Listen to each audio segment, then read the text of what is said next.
the fundamental premise. Eggs are expensive, sperm is cheap. Every psychological dynamic you see playing out in mass societies liberated from artificial constraints on the sexual market flows from this premise.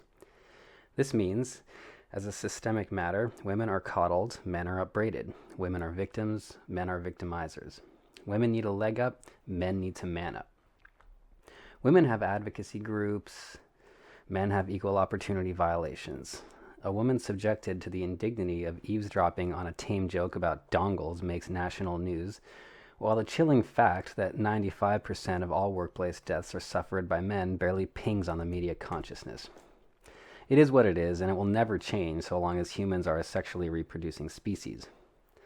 All the laws in the world can at best only paper over the very primal compulsion of people to value the life of the average woman more than the life of the average man, and sympathize accordingly. Railing against it is akin to shaking a fist at sunspots and gamma rays.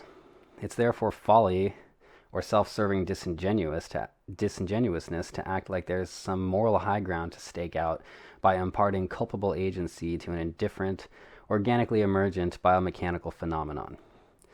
Rationalizing favoritism towards women as some sort of payback for male privilege, or refusing to acknowledge this favoritism altogether, is an example of cognitive calisthenics and evasive sophistry most people will indulge to avoid grappling with the cold, black void of an uncaring evolutionary replication machine.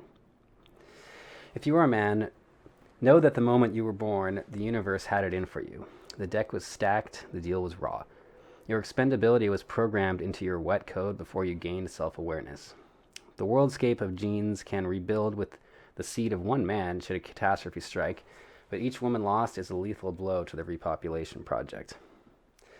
In sober moments free of maudlin introspection, you will understand there is no other game to play save this one.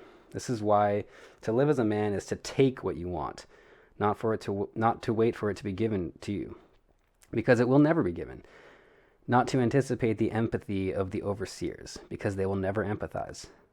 Not to expect the coddling of the crowd, because they will never coddle.